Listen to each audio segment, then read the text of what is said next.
While Europe was still burning witches in mud huts, a black queen commanded 120,000 soldiers and controlled trade routes worth billions in today's money. Her name was deliberately erased from your textbooks. She wasn't alone. 5 African queens built empires so powerful that European kings begged for their gold, then rewrote history to pretend they never existed. This is their story. Let's go back, way back. We're talking about a time when the word Europe barely meant anything. When Rome was just getting started and Greece was still figuring out democracy. During these centuries, while tribal villages dotted the European landscape, African queens were already commanding armies of thousands, building architectural marvels, and controlling trade routes that connected 3 continents. These weren't ceremonial figureheads wearing crowns for show. These were military generals who led from the front lines. Economic masterminds who controlled resources that made kingdoms rich beyond measure. Builders of civilizations so advanced that when Europeans finally arrived centuries later, they literally couldn't believe black people had created them. But here's the thing they don't teach you in school. Here's the part that gets conveniently left out of every history textbook you've ever opened. European colonizers didn't just conquer Africa. They waged a war on African memory itself. They systematically destroyed libraries, burned ancient texts, melted down golden artifacts, and demolished temples. They renamed cities, redrew maps, and when they found archaeological evidence they couldn't destroy, they simply lied about who built it. They claimed Egyptians weren't really African. They said Nubians were actually more Middle Eastern. They looked at stone cities in Zimbabwe and declared with absolute confidence that Africans couldn't possibly have built something so sophisticated. It must have been foreigners. It must have been anyone else. This wasn't accidental. This was policy. Because if you're going to enslave millions of people, if you're going to colonize an entire continent and extract its wealth for centuries, you need a story that justifies it. You need the world to believe that these people had no civilization, no history, no greatness. You need everyone to think you're bringing light to darkness, civilization to savagery. And so the lie became curriculum. The lie became fact. The lie became the only story most people would ever hear. But the truth survived. In oral histories passed down through generations. In archaeological sites they couldn't completely erase. In ancient texts written by Greeks, Romans, and Arabs who actually visited these kingdoms and wrote about their magnificence. And in the stories of 5 queens whose power was so undeniable that even centuries of erasure couldn't completely bury them. The first queen we need to talk about lived almost 3,000 years ago. Her name was Makeda, though you might know her as the Queen of Sheba. She ruled a kingdom that spanned modern-day Ethiopia and Yemen, and she controlled something that made her phenomenally wealthy: frankincense and myrrh. If you've only heard those words in Christmas carols, understand this. In the ancient world, these resins were worth more than gold. They were used in religious ceremonies, medicine, perfumes, and embalming. Controlling the frankincense trade was like controlling oil in the modern world. Makeda didn't just have money. She had the kind of power that made other rulers need her. The Bible tells a story about her visiting King Solomon in Jerusalem. She heard about his wisdom and decided to test him with hard questions, bringing gifts of spices, gold, and precious stones. What the Sunday school version leaves out is the political dimension of this visit. This was a diplomatic mission between 2 superpowers. Solomon needed her trade routes. She needed to assess whether an alliance made sense. According to Ethiopian tradition, they had a son together named Menelik, who became the first emperor of Ethiopia and established a dynasty that ruled for 3,000 years. 3,000 years. Let that sink in. But here's where the erasure begins. For centuries, European scholars insisted that the Queen of Sheba must have been Arab, not African. They couldn't accept that a black woman had the wealth and intelligence to impress Solomon. They twisted geography, ignored Ethiopian historical texts, and created elaborate theories to avoid giving credit where it was due. Because acknowledging that a black African queen ruled one of the ancient world's wealthiest kingdoms that she was educated enough to challenge Solomon's wisdom, that she was powerful enough to negotiate as an equal. That would contradict everything they needed people to believe about Africa. Now let's jump forward to around 40 BCE. The Roman Empire is at its height. Caesar Augustus, the first Roman emperor, is expanding his territory in every direction. Rome is supposed to be invincible, the greatest military force the world has ever seen. And then they meet Queen Amanirenas of Kush. Kush, located in what's now Sudan, was also called Nubia. It was an ancient civilization that had been around longer than Rome itself. They had their own pyramids, their own written language, their own sophisticated society, and they had no intention of bowing to Rome. When Augustus tried to impose taxes on Nubia after conquering Egypt, Amanirenas gave him an answer he wasn't expecting. She raised an army of 30,000 soldiers, marched north, and absolutely destroyed 3 Roman forts. She didn't just defeat the soldiers, she sent a message. She beheaded statues of Augustus and buried his bronze head under the steps of a temple so people would walk over his face for eternity. That head, by the way, is now in the British Museum, though they rarely mention this part of the story. Rome was furious. This wasn't supposed to happen. They sent 10,000 legionnaires south to crush this rebellion. And then something extraordinary occurred. Amanirenas fought them to a standstill. For 5 years, this one-eyed warrior queen held off the greatest military machine in the ancient world. She used guerrilla tactics, superior knowledge of the terrain, and tactical brilliance to make every Roman victory Pyrrhic. The war became too expensive, too bloody, too difficult. And so Rome, the empire that supposedly never surrendered, did something almost unthinkable. They negotiated a peace treaty. They agreed to exempt Kush from all taxes. They pulled their troops back and let Amanirenas keep her kingdom independent. Think about that for a second. A black African queen defeated the Roman Empire. Not in legend, not in myth, but in documented historical fact. Roman historians wrote about it. Archaeological evidence confirms it. And yet, how many people have ever heard of Amanirenas? How many history classes teach that Rome lost a war to a Nubian queen? The story gets buried in footnotes, while Roman victories over barbarians fill entire chapters. Because acknowledging that a black woman outmaneuvered and defeated Roman generals disrupts the entire narrative of Western superiority. Fast forward about 1,600 years to the kingdom of Ndongo in what's now Angola. The year is 1624, and the Portuguese have arrived in force. They're not exploring. They're not trading as equals. They're hunting for slaves to fuel the transatlantic trade that will devastate Africa for centuries. And they've just met someone who will make their lives absolutely miserable for the next 30 years. Her name is Nzinga. Nzinga was born into royalty, but she had to fight for every ounce of respect in a world determined to deny it to her. When she first met with the Portuguese governor as her brother's ambassador, they deliberately didn't provide her with a chair. It was a power move, meant to force her to stand or sit on the floor while the governor sat elevated. Nzinga refused to accept the disrespect. She gestured to one of her servants, who immediately got on hands and knees, and she sat on her servant's back as if it were a throne. She negotiated the entire treaty from that position, making it clear that she would not be looked down upon. When her brother died under suspicious circumstances and she took the throne, the Portuguese thought they could manipulate or intimidate her. They were catastrophically wrong. Nzinga proved to be a military genius who understood something the Portuguese didn't expect from an African ruler. She understood European politics. She played the Portuguese off against the Dutch. She converted to Christianity when it was politically useful, then renounced it when it wasn't.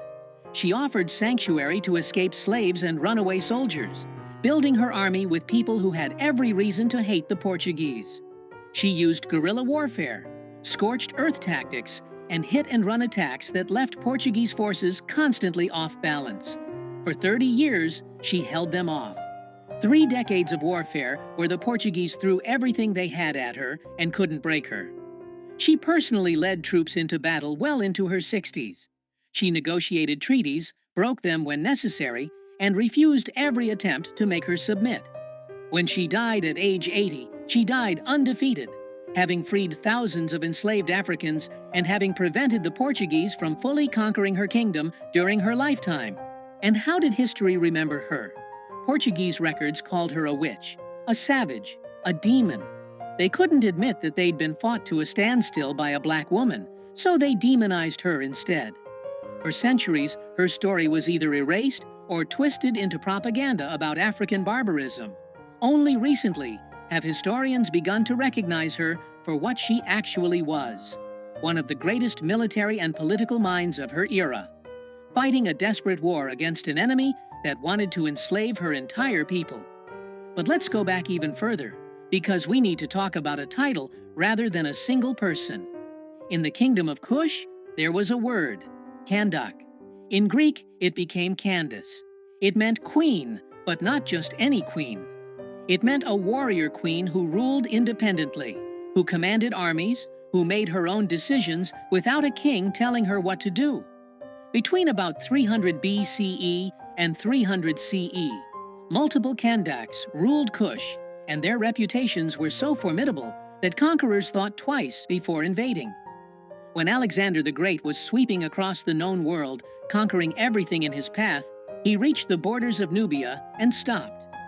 Ancient sources suggest he heard about the Kandaks and their military prowess, and decided the fight wasn't worth it.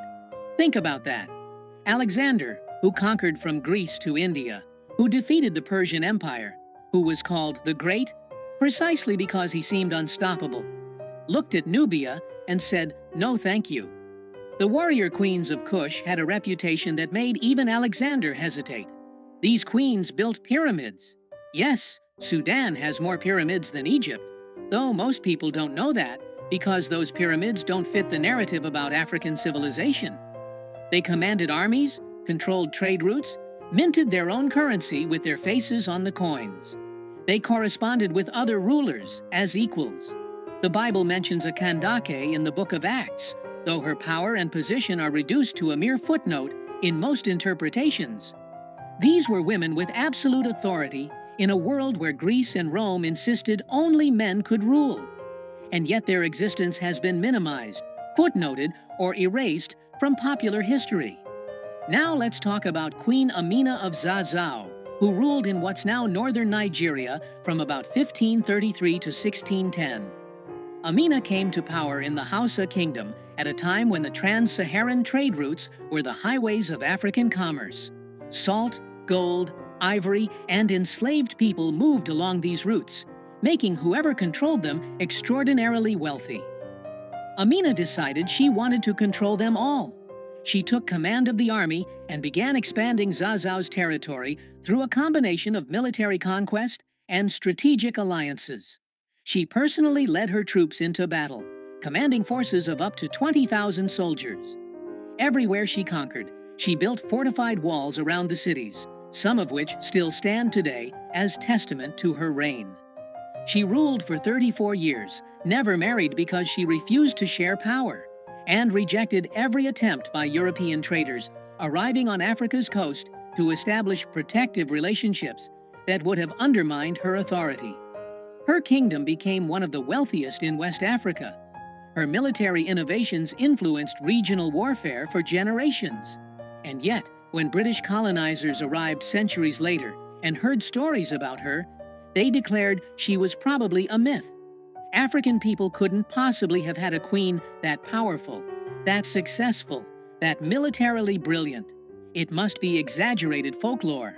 Never mind the oral histories that had preserved her story in remarkable detail. Never mind the archaeological evidence. Never mind that other documented historical sources confirmed her existence. The British needed Africans to seem primitive, uncivilized, incapable of self-governance. A queen like Amina contradicted that story, so they simply dismissed her as legend until modern archaeology proved them wrong. Do you see the pattern now? Do you understand what was done? It wasn't just about conquering territory, it was about conquering memory. Because if people know their ancestors built empires, ruled kingdoms, defeated Roman legions, and commanded vast wealth, They won't accept being treated as inferior. They'll know their subjugation is a lie. And so the records had to be destroyed. The libraries of Timbuktu, containing hundreds of thousands of manuscripts documenting African history, science, and literature, were burned. The gold artifacts that proved African metallurgical sophistication were melted down. The stone buildings were attributed to anyone except the Africans who actually built them. And the powerful women who ruled were either erased entirely or reduced to footnotes, their power stripped away, their accomplishments minimized. The lie they told was simple. Africa had no civilization before Europe arrived. Africans had no history worth teaching. Black people built nothing, invented nothing, ruled nothing. Everything good in Africa must have come from outside. This lie justified slavery, because how could it be wrong to enslave people who had never achieved anything on their own? This lie justified colonization, because Europeans were supposedly bringing civilization to darkness. This lie justified theft, because the resources of Africa belonged to whoever was sophisticated enough to extract them, and Africans supposedly weren't. But here's the truth they tried to bury. When Europeans finally reached West Africa in the 1400s, they found cities that dazzled them. They found the Mali Empire with a GDP that dwarfed medieval Europe. They found Timbuktu with universities older than Oxford, where scholars studied mathematics, astronomy, law, and medicine. They found Benin with bronze casting so technically advanced that Europeans couldn't figure out how it was done and assumed it must have been imported. They found Great Zimbabwe with stone architecture so sophisticated that colonizers spent decades insisting Phoenicians or Arabs must have built it, because accepting that Africans created it was ideologically impossible. They found Mansa Musa, a black emperor who went on Hajj to Mecca and gave away so much gold along the way that he crashed the Mediterranean economy for years. He was literally too rich for the economic systems of his time to handle. He built libraries, universities, and mosques. He turned Timbuktu into an intellectual center of the Islamic world. And he did all of this while ruling an empire larger than Western Europe. And yes, they found evidence of these 5 queens and dozens more like them. Women who commanded armies, while European women couldn't own property. Women who controlled trade routes, while European women were burned as witches if they were too educated. Women who built dynasties that lasted longer than most European kingdoms existed. African civilizations didn't fall because they were primitive or inferior. They were systematically destroyed by the transatlantic slave trade and European colonization. Over 400 years, an estimated 12 to 15 million Africans were kidnapped and enslaved. Entire regions were depopulated. Sophisticated political structures were deliberately shattered. Economic systems were redirected to serve European interests. And then, when colonizers had finished extracting wealth and destroying societies, they pointed at the devastation they'd caused and said, "See? They were never civilized to begin with." The evidence of the lie is everywhere if you know where to look. Ancient Greek historians like Herodotus openly wrote about traveling to Africa and learning from African scholars. The Bible is full of references to powerful African kingdoms. Cush is mentioned repeatedly. Ethiopia is referenced throughout. Roman coins show extensive trade with Nubian empires. Medieval Arab scholars wrote detailed accounts of visiting West African kingdoms and being amazed by their wealth and sophistication. The proof was never actually hidden. It was just ignored, dismissed, or reinterpreted to maintain the narrative of African inferiority. But by the 1800s, when colonization was reaching its peak, this history was being actively suppressed. It was classified or hidden in archives where only scholars could access it. It was removed from educational curricula. It was declared unreliable or exaggerated. Because if people knew that Africa had queens ruling empires, while Europe was barely literate, how could you justify the colonial project? If people knew that Africans had sophisticated political systems, advanced architecture, and thriving universities, how could you claim they needed European civilization? The most revolutionary act, it turns out, is remembering. It's refusing to accept the sanitized, whitewashed version of history that makes European dominance seem natural and inevitable. It's digging up the stories they tried to bury and shouting them loud enough that they can't be ignored anymore. These 5 queens weren't exceptions. They weren't rare anomalies in an otherwise primitive continent. They were products of sophisticated societies that valued different things than European societies did. Societies where women could hold ultimate power, where military prowess mattered more than gender, where wealth and learning flourished long before Europe emerged from its dark ages. Their stories weren't lost. They were stolen, deliberately, systematically, as part of a centuries-long campaign to make people forget that Black civilizations built empires, that Black rulers commanded respect from other world powers, that Black people have always been capable of extraordinary achievement when not subjected to systematic oppression and erasure. History is written by conquerors, yes, but the truth survives. It survives in the archaeological evidence they couldn't completely destroy. It survives in oral traditions passed down through generations, despite every attempt to silence them. It survives in the ancient texts that documented these kingdoms before anyone had a political reason to pretend they didn't exist. And it survives in the DNA of every person descended from these civilizations, carrying the legacy of queens and emperors, whether they know it or not. Erasing a people's past is how you control their future. If you don't know your ancestors built empires, commanded armies, accumulated wealth that made European kings jealous, and ruled with wisdom that other civilizations respected, then you might believe the lie that you're inherently inferior. You might accept subjugation as natural. You might not fight for the power that is your birthright, but resistance is Black history.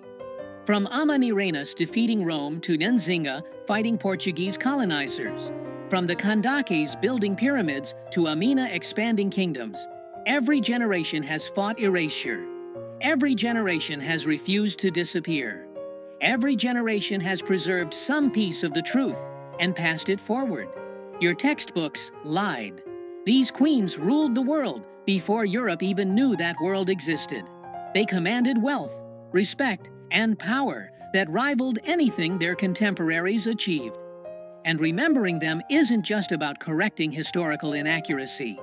It's about understanding that the current world order, where European and European-descended powers dominate, isn't natural or inevitable.